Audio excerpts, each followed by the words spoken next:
Hello दोस्तों, मैं पवन Kumar Chaudhary PKC classes में आप लोगों का पुनः स्वागत करता हूं। दोस्तों, जो आज हमारा टॉपिक है क्लास 12 का सेकंड का फिजिक्स सेकंड का, वो है प्रतिबिंब। आज हम लोग इमेज के बारे में जो है डिस्कस करेंगे। इमेज के जो है टाइप ऑफ इमेज देखेंगे, कितने प्रकार के इमेज होते हैं, और फिर उनका भी व्याख्या करेंगे कि वो जो है किस प्रकार के होते हैं और उनका जो है इमेज कैसा बनता है, उसके बारे में जो हम लोग जानेंगे। तो चलिए देखते हैं पहले हम लोग क्या प्रतिबिंब, किसके बारे में, प्रतिबिंब के बारे में।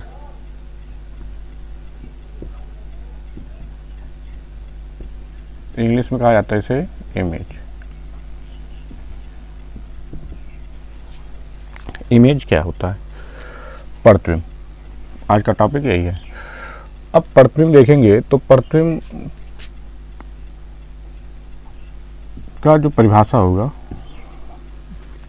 तो आप जानते हैं कि जब हम किसी दर्पण के सामने खड़े होते हैं, किसी दर्पण के सामने, जैसे मान लेते हैं यहाँ पर एक दर्पण रखा गया है, ये एक दर्पण है, ठीक है, देखो एक दर्पण रखा गया। अब होता क्या है कि अगर इस दर्पण के सामने कोई वस्तु या कोई व्यक्ति अगर खड़ा होता है, तो इस व्यक्ति का प्रतिबिंब इस दर्पण पे जो है बनता है। तो कहने का मतलब ये है कि इस व्यक्ति का जो आकृति इस दर्पण पे बनता है, इसी आकृति को ही नाम दिया जाता है क्या, प्रतिबिंब नाम दिया गया। अर्थात क्या कि जब हम दर्पण के सामने खड़े होते हैं या शीशे के सामने खड़े होते हैं, तो हमारा जो आकृति शीशे में जो बनता है वही आकृति ही कहलाता है प्रतिबिंब, ठीक है। अगर हम एग्जाम ऑफ पॉइंट से देखें कि परीक्षा के दृष्टि से अगर इसको लिखना हो तो कैसे लिखेंगे, तो देखिए इसको इस प्रकार से लिखा जाएगा कि ध्यान से सुनेंगे कि किसी बिंदु वस्तु से चलने वाली प्रकाश किरणें, किसी बिंदु वस्तु से चलने वाली प्रकाश की किरणें परावर्तन अथवा अपवर्तन के पश्चात जिस दूसरे बिंदु पर जाकर मिलती है या उस बिंदु से आती हुई प्रतीत होती है, तो उस दूसरे बिंदु को ही पहले बिंदु का हम प्रतिबिंब कहते हैं, ठीक है। देखिए जैसे मान लेते हैं कि यहाँ पर एक दर्पण हमने रखा, अभी इसका जिक्र करेंगे कौन सा दर्पण है, क्या है, एक दर्पण रखा, और यहाँ पर ये हो गया इसका मुख्य अक्ष, ठीक। यहाँ पर एक वस्तु को रख दिया गया, एक वस्तु यहाँ पे रखा गया, ठीक है।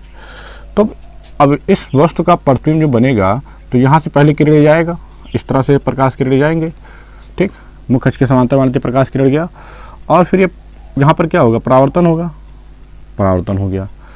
और मान लेते हैं एक किरण कोई है, ध्रुव पे गिरा, समान कोण आंतरिक करते यहाँ पे प्रतिबिंब बन गया। तो हम परिभाषा में आपको यही बता रहे हैं कि किसी बिंदु वस्तु से, जैसे यहाँ पर ए बी कोई वस्तु है, ठीक है, किसी बिंदु वस्तु से, एरो का निशान से ध्यान दीजिएगा, किसी बिंदु वस्तु से चलने वाली प्रकाश की किरणें, देखो बिंदु वस्तु से प्रकाश की किरणें चल रही हैं, तो पहले बिंदु वस्तु से चल रही हैं, किसी बिंदु वस्तु से चलने वाली प्रकाश की किरणें परावर्तन या अपवर्तन भी हो सकता है, परावर्तन या अपवर्तन के पश्चात जिस दूसरे बिंदु पर जाकर मिलती हैं, देखो यहाँ पर मिलती हैं, या हो सकता है मिलती हुई प्रतीत होती हैं, उसी को कहा जाता है क्या, इस दूसरे बिंदु को ही पहले वाले बिंदु का क्या कहेंगे, हम प्रतिबिंब कहेंगे। ये परिभाषा आपका होता है एग्जाम पॉइंट से, अगर आप देखेंगे एग्जाम में अगर आपका क्वेश्चन आता है तो आपको इसी परिभाषा के अनुसार लिखना होगा, ठीक है। क्या लिखेंगे, दोबारा सुनेंगे कि देखो चित्र को समझे, एक दर्पण है, समतल दर्पण ही ले सकते हैं, या जो भी यहाँ पर हमने गोलीय दर्पण लिया है, कि एक बिंदु वस्तु ये हो गया, देखो ए भी एक बिंदु वस्तु का काम कर रहा है, एक वस्तु का काम कर रहा है, ठीक है। तो किसी वस्तु से चलने वाली प्रकाश किरणें, देखिए दो प्रकाश किरण लिया गया है, एक मुख्य अक्ष के समांतर गया है, चलने वाली प्रकाश किरणें, देखो चलने वाली प्रकाश किरणें परावर्तन के पश्चात, देखो यहाँ पे क्या हुआ, परावर्तन वापस हुआ ना, परावर्तन समझा दिया गया आप लोगों को, वापस हुआ तो परावर्तन हुआ, परावर्तन के पश्चात जिस दूसरे बिंदु पर जाकर मिलती है, देखो दूसरा बिंदु यहाँ पर दूसरे बिंदु या दूसरे वस्तु पर जाकर मिलती है, इस दूसरे बिंदु को ही पहले वाले बिंदु का हम क्या कहते हैं, प्रतिबिंब कहते हैं, ठीक। अब प्रतिबिंब भी दो प्रकार के होते हैं, प्रतिबिंब भी दो प्रकार के होते हैं, एक होता है वास्तविक प्रतिबिंब वास्तविक प्रतिबिंब जिसे कहा जाता है रियल इमेज। दूसरा होता है आभासी प्रतिबिंब। दूसरा क्या होता है आपका? आभासी प्रतिबिंब। तो इस प्रकार से दो प्रतिबिंब हो गए। एक हो गया क्या? वास्तविक प्रतिबिंब, एक हो गया आभासी प्रतिबिंब। अब इसको समझेंगे। देखो, अगर आपको प्रतिबिंब का परिभाषा पता है तो आप यहाँ से दोनों प्रतिबिंब को निकाल लेंगे, चाहे वो वास्तविक हो या आभासी प्रतिबिंब हो। बस थोड़ा सा वहाँ पे डिफरेंस है, उसको थोड़ा सा ध्यान देंगे हम लोग। क्या बोलता है इसमें? परिभाषा के बाद सुनेंगे ध्यान से, फिर हम उस दोनों में अंतर थोड़ा सा बताते हैं। होता है क्या कि किसी वस्तु से चलने वाली प्रकाश की किरणें परावर्तन के पश्चात जिस दूसरे बिंदु पर जाकर मिलती हैं या मिलती हुई प्रतीत होती हैं, तो हम उसी दूसरे बिंदु को ही पहले बिंदु का प्रतिबिंब कहते हैं। ठीक है, तो यहाँ पर दो चीजें लिखा गया है। एक क्या है?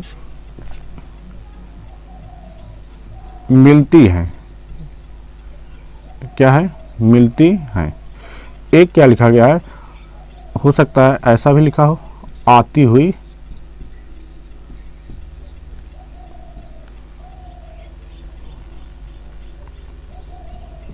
प्रतीत होती है। आती हुई प्रतीत होती है। दो कंडीशन लिखा गया। बाकी सब कुछ परिभाषा में वही रहेगा कि किसी वस्तु से चलने वाली प्रकाश की किरणें परावर्तन के पश्चात जिस दूसरे बिंदु पर वास्तव में मिलती हैं, यहां पर लिख देते हैं क्या? वास्तव में। जिस दूसरे बिंदु पर वास्तव में मिलती हैं, तो इस दूसरे बिंदु को पहले बिंदु का वास्तविक प्रतिबिंब कहते हैं। ठीक है, वास्तविक प्रतिबिंब का परिभाषा वही होगा। देखो, जो प्रतिबिंब का परिभाषा है वही जो है क्या है, थोड़ा सा अंतर करेंगे तो वास्तविक प्रतिबिंब का परिभाषा निकल जाएगा वो। तो किसे कहा गया वास्तविक प्रतिबिंब? किसी वस्तु से चलने वाली प्रकाश की किरणें परावर्तन के पश्चात जिस दूसरे बिंदु पर वास्तव में मिलती हैं, तो इस दूसरे बिंदु को पहले बिंदु का वास्तविक प्रतिबिंब कहते हैं। बस थोड़ा सा अंतर करेंगे, परिभाषा देखो वही रहेगा। किसी बिंदु वस्तु से चलने वाली प्रकाश की किरणें परावर्तन के पश्चात जिस दूसरे बिंदु से आती हुई प्रतीत होती है या मिलती हुई प्रतीत होती हैं, इस दूसरे बिंदु को पहले बिंदु का हम आभासी प्रतिबिंब कहते हैं। उसके बाद होता क्या है कि जो वास्तविक प्रतिबिंब होता है उसको हम पर्दे पर प्राप्त कर सकते हैं, परंतु जो आभासी प्रतिबिंब होता है उसको हम पर्दे पर प्राप्त नहीं कर सकते हैं। इसको विशेष ध्यान दीजिए, क्योंकि एग्जाम में देता है कि कौन सा प्रतिबिंब होता है जिसको हम पर्दे पर प्राप्त कर सकते हैं। ऑप्शनल क्वेश्चन होता है, तो आपको वहाँ पर याद रखना होगा कि जो वास्तविक प्रतिबिंब होता है इसको हम पर्दे पर प्राप्त कर सकते हैं, परंतु जो आभासी प्रतिबिंब होता है इसको हम पर्दे पर प्राप्त नहीं। देखिए, मिलती हुई प्रतीत होती है। फिर यहाँ पर देखिए परिभाषा को लिख दिया गया है। परिभाषा जो इस तरह से दिया गया है, देखो, किसी बिंदु वस्तु से चलने वाली प्रकाश किरणें परावर्तन या अपवर्तन के पश्चात जिस दूसरे बिंदु पर मिलती हैं या उस बिंदु से आती हुई प्रतीत होती हैं या मिलती हुई प्रतीत होती हैं, यहाँ पर देखिए लिखा गया है, डैश कर देते हैं, मिलती हुई प्रतीत होती हैं, तो इस दूसरे बिंदु को पहले बिंदु वस्तु का हम प्रतिबिंब कहते हैं। तो ये तो केवल प्रतिबिंब का परिभाषा है। अब यहीं से आपका निकल जाएगा वास्तविक प्रतिबिंब और आभासी प्रतिबिंब। ये तो प्रतिबिंब का हो गया। तो देखिए, जो वास्तविक प्रतिबिंब बताया गया था कि वास्तविक प्रतिबिंब किसे कहते हैं, तो देखिए परिभाषा जो प्रतिबिंब का वही है। यहाँ थोड़ा सा चेंजिंग होगा। किसी बिंदु वस्तु से चलने वाली प्रकाश किरणें परावर्तन व अपवर्तन के पश्चात जिस दूसरे बिंदु पर वास्तव में मिलती हैं, यहाँ पर हो जाएगा वास्तव में मिलती हैं, तो उसे हम क्या कहते हैं? वास्तविक प्रतिबिंब कहते हैं। अगर वास्तव में मिलते हैं तो उसको हम बोलते हैं वास्तविक प्रतिबिंब, इसको वास्तविक प्रतिबिंब बोल देंगे। अब देखिए, यही अगर हम आभासी प्रतिबिंब के लिए देखें तो ये हो जाएगा किसी बिंदु वस्तु से चलने वाली प्रकाश किरणें परावर्तन व अपवर्तन के पश्चात जिस दूसरे बिंदु पर जाकर मिलती हुई प्रतीत होती है या उस बिंदु से आती हुई प्रतीत होती है। देखिए, ये आती हुई प्रतीत होती है या मिलती हुई प्रतीत होती है, तब ऐसा जो प्रतिबिंब बनेगा उसको कहा जाएगा आभासी प्रतिबिंब, उसे कहा जाएगा आभासी प्रतिबिंब। तो इस तरह से दोनों का जो है परिभाषा निकल गया। तो इसमें आपको सबसे ज़्यादा इम्पॉर्टेंट है कि अगर आप प्रतिबिंब का परिभाषा याद कर लेते हो तो आपको वहाँ से वास्तविक प्रतिबिंब और आभासी प्रतिबिंब दोनों के बारे में पता चल जाएगा, क्योंकि एक जगह तो वास्तव में मिलती है और एक जगह क्या होता है कि मिलती हुई प्रतीत होती है। अगर वो प्रतीत होती है तो आभासी प्रतिबिंब होगा, और अगर वो मिलती है, वास्तव में मिल जाती हैं, तो वह हो जाएगा वास्तविक प्रतिबिंब। तो बताया गया वास्तविक प्रतिबिंब जो होता है उसको हम पर्दे पर प्राप्त कर सकते हैं, और जो आभासी प्रतिबिंब होता है उसको हम पर्दे पर प्राप्त नहीं कर सकते हैं। दोनों में ये अंतर होता है। और आभासी प्रतिबिंब जो होता है ये ज़्यादातर उत्तल दर्पण में होता है, और वास्तविक प्रतिबिंब जो है ये 99% होता है अवतल दर्पण में। एक कंडीशन ये कैसे आती है, जो कि अगर वस्तु को ध्रुव और फोकस के मध्य में जब रख दिया जाता है तब वहाँ पे जो प्रतिबिंब बनता है वो बनता है आभासी प्रतिबिंब। परंतु उत्तल दर्पण के लिए ये प्रतिबिंब हमेशा आभासी प्रतिबिंब ही बनाता है। तो इस तरह से ये प्रतिबिंब जो है क्लियर हुआ। इसके बाद अगला टॉपिक जो हमारा है वो है दर्पण। तो दर्पण देखते हैं।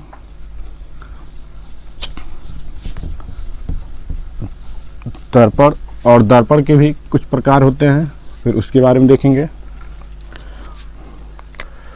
टॉपिक है अगला क्या, दर्पण।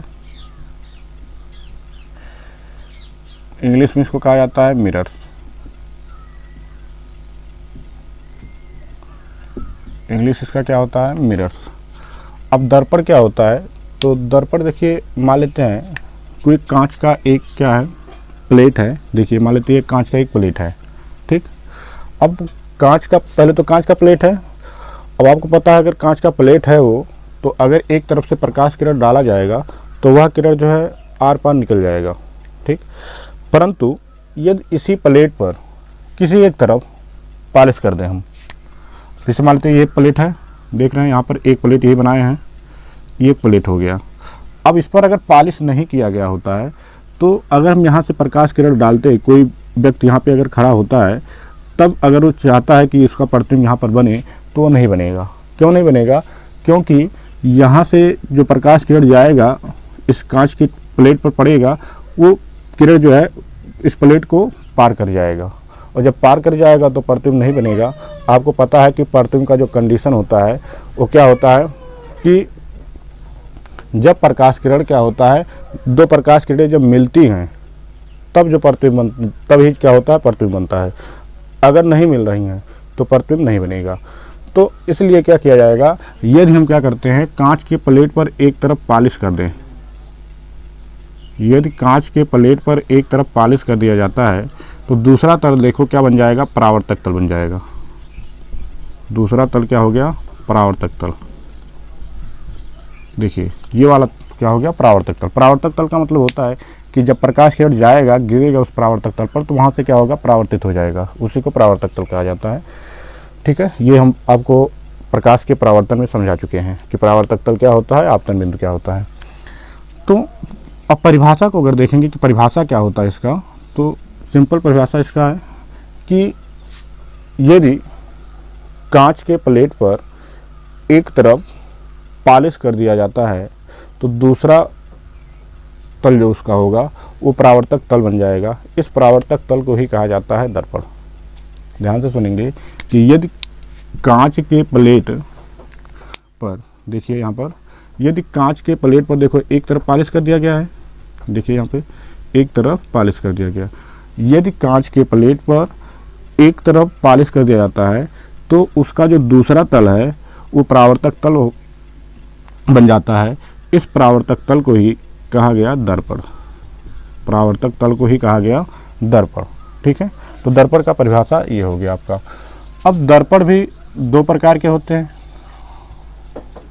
और वो दो प्रकार कौन कौन से होते हैं, तो एक होता है आपका समतल दर्पण, समतल दर्पण,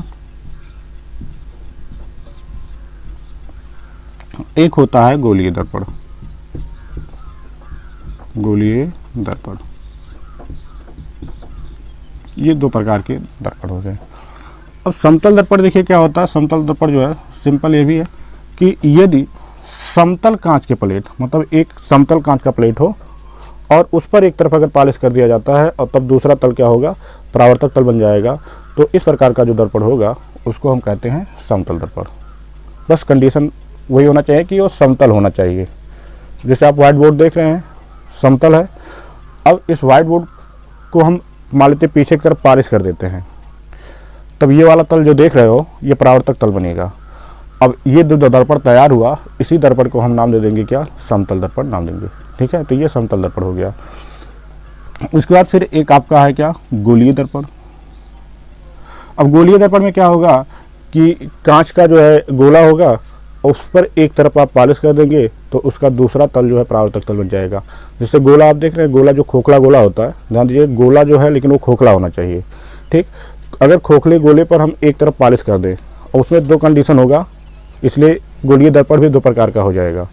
तो ये कहा गया कि ये कांच के खोखले गोले पर एक तरफ पॉलिश कर दिया जाता है तो उसका दूसरा तल जो है परावर्तक तल बन जाता है। तो इस प्रकार का जो दर्पण होगा उसको हम गोलीय दर्पण कहते हैं।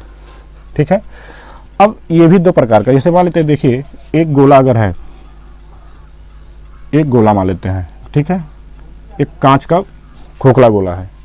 अब कांच का खोखला गोला है तो आप ध्यान दीजिए,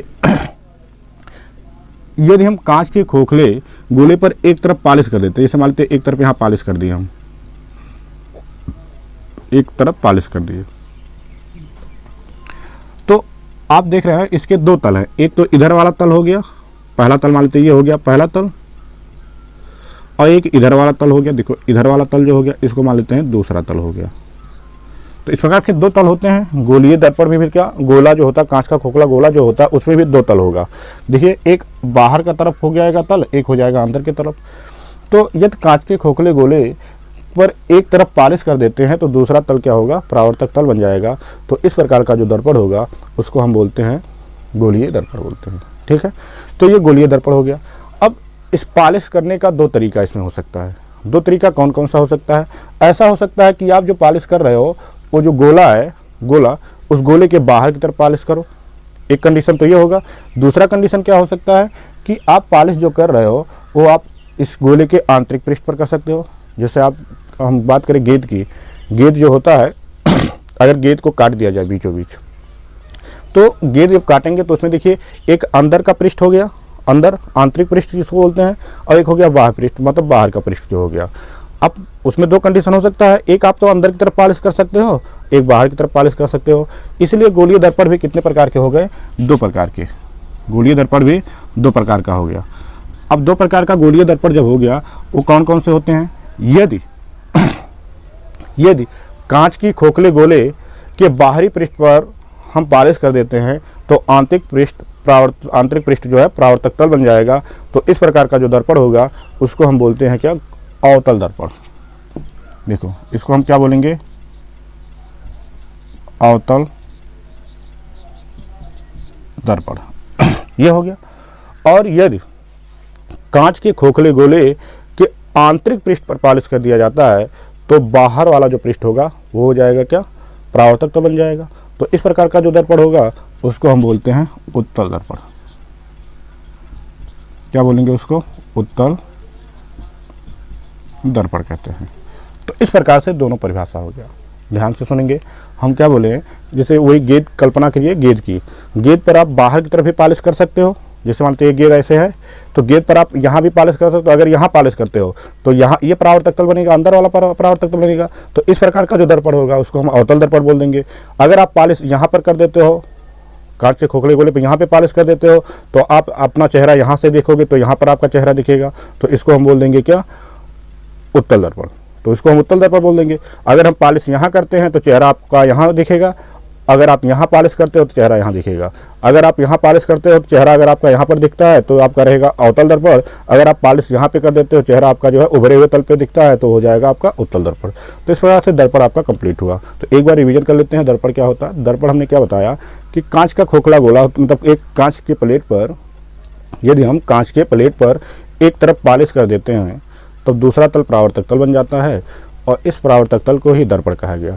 दर्पण को दो भागों में बांटा गया, एक आपका हो गया समतल दर्पण, एक हो गया आपका गोलीय दर्पण।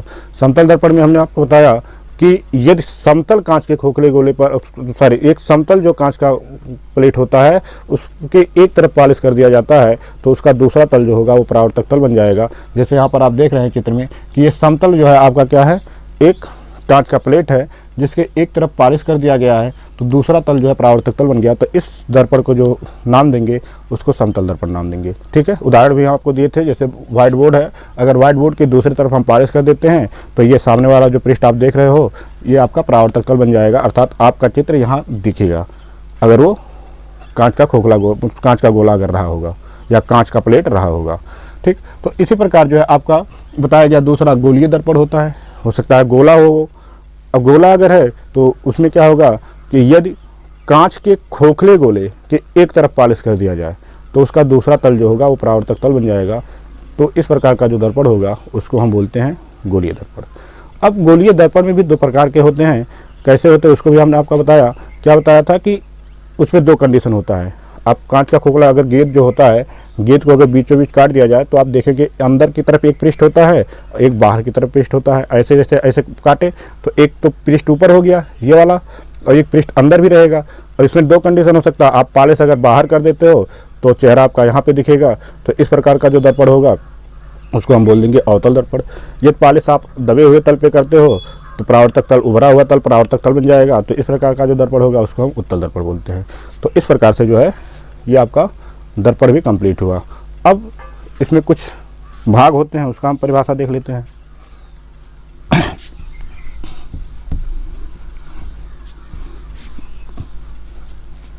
जैसे पहले देखो हम चित्र बनाते हैं, फिर किन किन चीज़ों पर हम डिस्कस करने वाले हैं उसको फिर देखेंगे। जैसे मान लेते हैं कांच का एक गोला है, ठीक, कांच का एक गोला है। अब इस पर हम क्या किए, एक तरफ पॉलिश कर दिए, देखो बाहर की तरफ ऐसे पॉलिश करते हुए चले गए।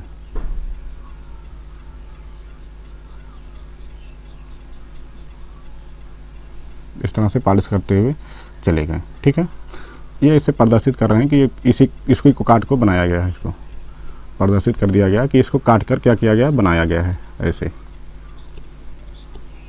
यहाँ से कई परिभाषाएं आपका निकलेंगे जो कि बहुत ही इम्पोर्टेंट है। ये देखो, और ये इसका क्या होगा, देखो इस गोले का केंद्र हो गया। आप देखेंगे तो ये क्या है, गोले का केंद्र हो गया, ये है।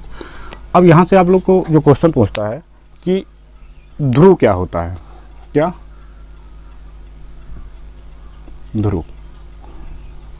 ध्रुव का परिभाषा पूछता है कि ध्रुव क्या है।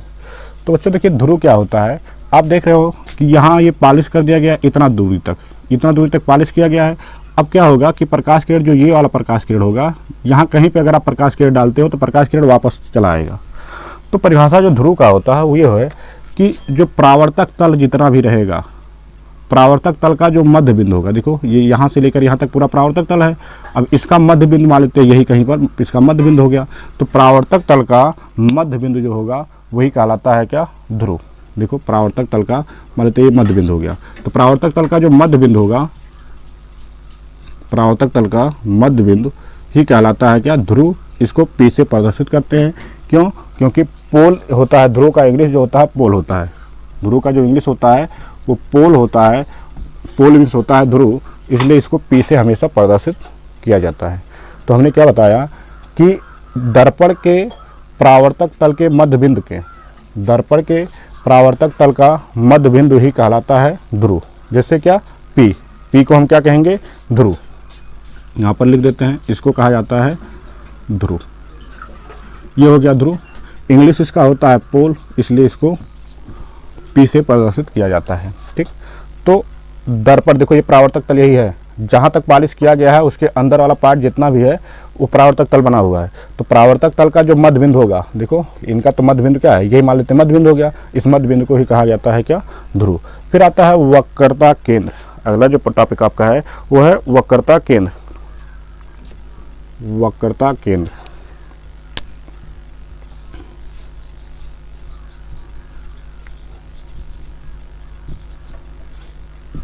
वक्रता केंद्र। अब वक्रता केंद्र क्या होता है, तो देखिए वक्रता केंद्र का जो परिभाषा है ध्यान से सुनेंगे कि वक्रता केंद्र किसे कहते हैं कि जिस कांच के खोखले गोले का कटा हुआ भाग होता है। गोलीय दर्पण जो होता है, जिस कांच के खोखले गोले का कटा हुआ भाग होता है, उस कांच के खोखले गोले का जो केंद्र होता है वही इस गोलीय दर्पण का वक्रता केंद्र कहलाता है। देखो पहले ये क्या था, एक गोला था, देखो यहाँ पे प्रदर्शित किया गया है, आप डैश डैश देख रहे हैं, ये केवल बता रहा है क्या कि इस तरह से एक गोला था।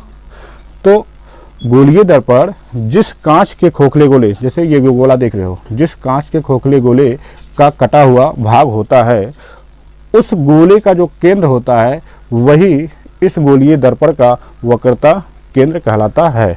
इसको सी से प्रदर्शित करते हैं, सेंटर, इसको सी से प्रदर्शित करते हैं। तो ये आपका हो जाएगा क्या, वक्रता केंद्र का परिभाषा।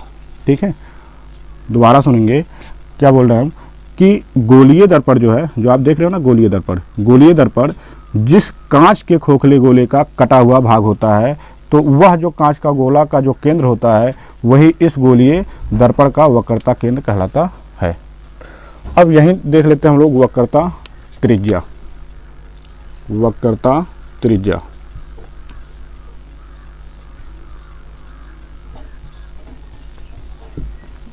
वक्रता त्रिज्या क्या होगा, तो आप देख रहे हैं ये हो गया पोल, ध्रुव हो गया, ये हो गया सेंटर यहाँ।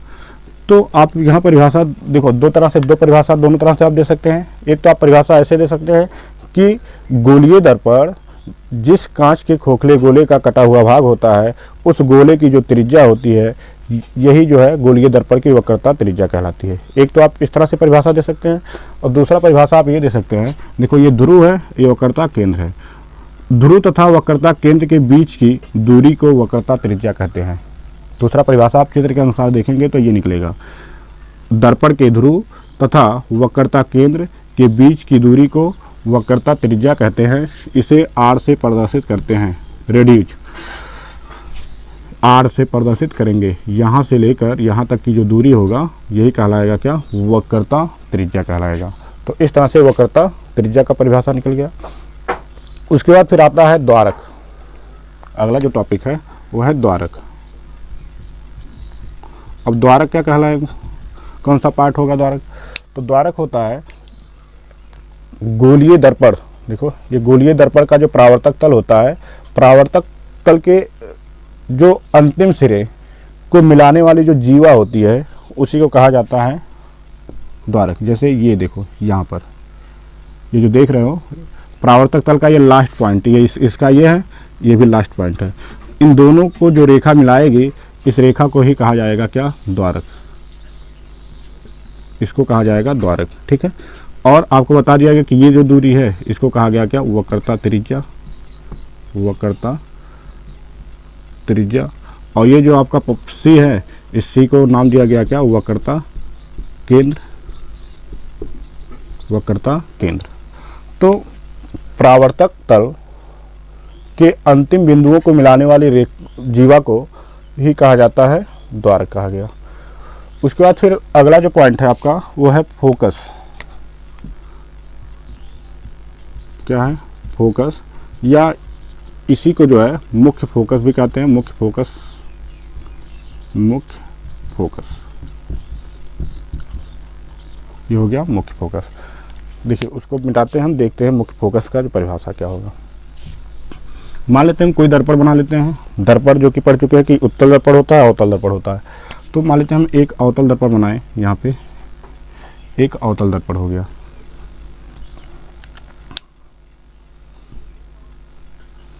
ये हो गया अवतल दर्पण। ठीक, अब अवतल दर्पण हो गया। उसके बाद जो है ये हो गया इसका ध्रुव, क्योंकि परावर्तक तल का जो मध्य बिंदु होगा वही ध्रुव कहलाता है। तो ये हो गया ध्रुव हो गया। और ये हो गया मुख्य अक्ष हो गया। देखिए मुख्य अक्ष यहाँ पे छूटा हुआ, मुख्य अक्ष देखो यहाँ पे परिभाषा भी हम दे रहे हैं। ये हो गया ध्रुव, पी से प्रदर्शित किया गया। और इसको कहते हैं क्या, मुख्य अक्ष। ये हो गया सेंटर सी। तो मुख्य अक्ष का अगर परिभाषा पूछता है तो मुख्य अक्ष का परिभाषा ये होगा कि दर्पण के ध्रुव से वक्रता केंद्र से होकर जाने वाली रेखाखंड को ही कहा जाता है मुख्य अक्ष कहा जाता है। दर्पण का मुख्य अक्ष, दर्पण के ध्रुव से वक्रता केंद्र से होकर गुजरने वाली रेखा को हम क्या कहते हैं, मुख्य अक्ष कहते हैं। अब देखो मुख्य फोकस क्या होगा। मुख्य फोकस देखिए ये होता है कि मान लेते हैं कि कोई वस्तु या व्यक्ति यहाँ पे खड़ा है, देख रहे हैं यहाँ पे खड़ा है। अब इससे चलने वाली प्रकाश किरणें, इससे चलने वाली प्रकाश किरणें देखो जो कि मुख्य अक्ष के समांतर चल रही हैं, चलने वाली प्रकाश किरणें जो कि मान लेते हैं मुख्य अक्ष के समांतर जाती हैं ऐसे इस तरह से। तो देखा क्या जाता है कि जब प्रकाश किरणें दर्पण के मुख्य अक्ष के समांतर चलती हैं तो जब यहाँ पे परावर्तन होगा, क्योंकि एक तरफ पालिश जब हुआ तो परावर्तन होगा ही यहाँ से, जब परावर्तन होता है तो ये सभी किरणें एक जगह जाकर मिल जाती हैं। देखो यहाँ पे इस तरह से आकर वो मिल जाती हैं, इस तरह से मिल जाएंगी। और यही सभी प्रकाश किरणें जिस जगह पर जाकर मिलती हैं उस बिंदु को ही नाम दिया गया क्या, फोकस, या इसी को मुख्य फोकस भी कहते हैं, इसी को मुख्य फोकस भी कहा जाता है। तो कहने का मतलब क्या है, एग्जाम आप पॉइंट से अगर मान लेते हैं मुख्य फोकस आपका आ गया तो एग्जाम में क्या लिखेंगे आप, तो आपको ये लिखना होगा कि दर्पण के मुख्य अक्ष के समांतर चलने वाली प्रकाश की किरणें, पढ़ के देखो ये मुख्य अक्ष हो गया, तो आप ये देख रहे हो ना सभी किरणें, जो सारी किरणें आप देख रहे हो ये मुख्य अक्ष के समांतर है। समांतर का मतलब जानते हो कि अगर दो किरणें अनंत तक एक दूसरे को नहीं काटती हैं और उनके बीच का दूरी जो है हमेशा समान हो तो वो दोनों किरणें समांतर किरणें कहलाती हैं। तो यहाँ पर आप देखो ये किरणें अगर अनंत तक चली जाती हैं तो ये किरणें आपस में कभी नहीं मिलेंगी और इनके बीच की दूरी क्या होंगे, हमेशा बराबर होंगे। तो इसीलिए इसको क्या समांतर बोला जा रहा है। तो एग्जाम में आपको इसी प्रकार लिखना होगा कि दर्पण के मुख्य अक्ष के समांतर चलने वाली प्रकाश की किरणें परावर्तन के पश्चात सभी किरणें जिस बिंदु पर मिलती हैं उस बिंदु को फोकस या मुख्य फोकस कहते हैं। जैसे ये वाला पार्ट आप देख रहे हो यहाँ पे दर्शाया गया है, इसको कैपिटल एफ से प्रदर्शित करते हैं, ठीक है, फोकल, कैपिटल एफ से प्रदर्शित करते हैं। उसके बाद फिर आता है फोकस दूरी। उसके बाद अगला टॉपिक है फोकस दूरी। अब फोकस दूरी क्या होगा, तो देखिए ये तो फोकस हो गया, ये तो पता चला कि फोकस है, और ये है क्या, ध्रुव। अब ध्रुव से फोकस की जो बीच का दूरी होगा उसी को कहा जाएगा फोकस दूरी, अर्थात ये वाला दूरी, इसको कहा जाता है क्या, फोकस दूरी, इसी को फोकस दूरी कहते हैं। तो दर्पण के ध्रुव तथा मुख्य फोकस के बीच की दूरी को फोकस दूरी कहते हैं। ऐसे आप वक्रता त्रिज्या का भी परिभाषा दिए थे कि दर्पण का ध्रुव जो होता है, दर्पण के ध्रुव से वक्रता केंद्र के बीच का जो दूरी होता है उसको हम वक्रता त्रिज्या कहते हैं, और दर्पण के ध्रुव तथा फोकस के बीच की दूरी जो होगी उसको हम बोलेंगे फोकस दूरी। तो इस तरह से इसमें गोलीय दर्पण में जो पार्ट कुछ होते हैं वो पार्ट आपके इस प्रकार से होते हैं। एक तो ध्रुव होता है, वक्रता केंद्र होता है, वक्रता त्रिज्या होता है, द्वारक होता है, फोकस होता है और फोकस दूरी होता है। दर्पण का ध्रुव जहाँ होगा बता दिया गया है कि उसको P से प्रदर्शित किया गया होगा, वहाँ वक्रता केंद्र जहाँ होगा वो C से प्रदर्शित किया गया होगा, वक्रता त्रिज्या जहाँ भी रहेगा वो वहाँ पर R से प्रदर्शित किया गया होगा, फोकस जहाँ भी रहा होगा उसको जो है कैपिटल F से प्रदर्शित किया गया होगा, और जहाँ पर जो है फोकस दूरी होगा वहाँ पर स्मॉल f से प्रदर्शित किया गया होगा। तो इस तरह से इनके प्रतीक चिन्ह भी ये हैं। इनके प्रतीक चिन्ह जो है कुछ, जैसे ध्रुव हो गया P से प्रदर्शित किया गया, पोल होता है इंग्लिश इसलिए इसको P से प्रदर्शित किया गया। उसका फिर जो है वक्रता केंद्र हो गया, सेंटर C हो गया, यहाँ पे रेडियोज आपका यहाँ पर हो गया R, त्रिज्या, रेडियोज मीन्स होता है त्रिज्या इसलिए इसका क्या होगा, वक्रता त्रिज्या हो गया। फोकल मीन्स होता है फोकस इसलिए इसको जो है आपका कैपिटल F से जो प्रदर्शित किया गया, और स्मॉल f से भी इसीलिए प्रदर्शित किया गया फोकल मीन्स। तो इस प्रकार से वक्रता त्रिज्या जो है ये बीच की दूरी को प्रदर्शित किया गया और इसको स्मॉल f से प्रदर्शित किया गया। ये चीज़ें हम आपको जो है प्रतिबिंब बनने का कुछ नियम जो होता है वहाँ पर बताया जाएगा, और कुछ चिन्ह परिपाटी होती है इनकी। तो अगला जो टॉपिक आपका है वो है चिन्ह परिपाटी से ही संबंधित है। तो चलिए अगला जो है देखते हैं प्रतिबिंब बनने का जो कुछ नियम जो होता है और उनके चिन्ह परिपाटी कुछ होते हैं उसके बारे में जानेंगे।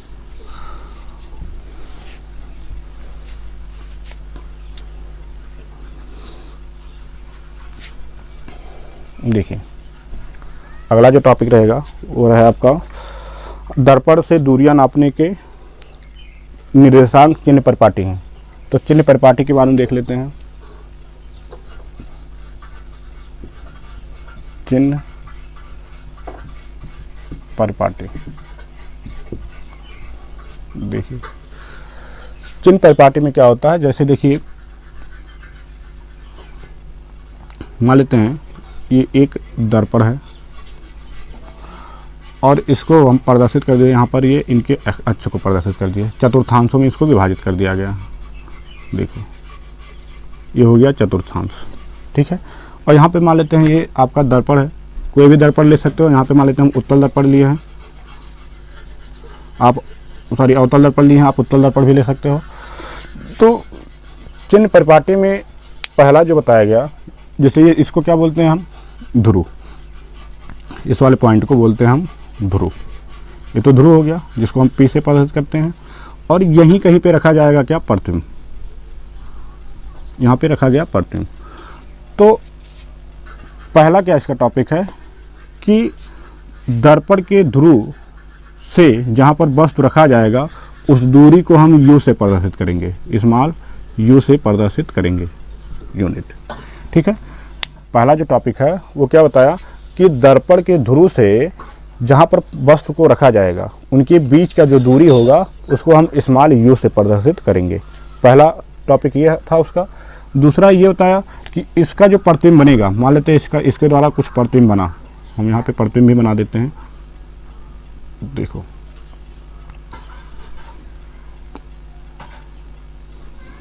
ये हो गया इसका प्रतिबिंब, जहाँ पर दो किरणें मिलेंगी वही उसका होगा प्रतिबिंब। और एरो को विशेष ध्यान देंगे, अगर एरो गलत होगा तो आपका पूरा चित्र जो है गलत हो जाएगा।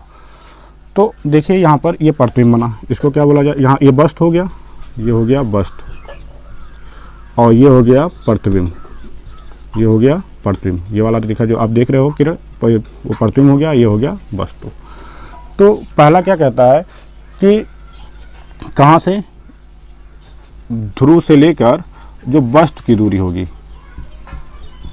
वस्तु की दूरी होगी उसको हम प्रदर्शित करेंगे स्मॉल यू से। पहला तो ये था। दूसरा वो क्या होता है कि दर्पण का जो ध्रुव है, दर्पण के ध्रुव से कहाँ प्रतिबिंब की जो दूरी होगी, प्रतिबिंब की जो दूरी होगी उसको हम स्मॉल वी से प्रदर्शित करेंगे। और फिर अगला बताया गया कि दर्पण के ध्रुव से फोकस जो होगा, फोकस जो होगा उसको हम स्मॉल एफ से प्रदर्शित करेंगे, ठीक है। और जैसे यहाँ पर आप देख रहे हो ये फोकस हो गया, तो ये वाला जो दूरी होगा यहाँ से यहाँ तक का जो दूरी होगा इसको हम स्मॉल एफ से प्रदर्शित करेंगे, ठीक है। और जो ध्रुव है, ध्रुव से लेकर प्रतिबिंब की जो दूरी होगी वो होगा आपका क्या, स्मॉल वी से प्रदर्शित करेंगे। और जो वस्तु होगा, आप जब न्यूमेरिकल लगा रहे होंगे तो न्यूमेरिकल में आपको मिलेगा वहाँ पर जो वस्तु होगा उसको ओ से प्रदर्शित करेंगे, क्योंकि ऑब्जेक्ट मीन्स होता है वस्तु, इसलिए उसको ओ से प्रदर्शित किया गया।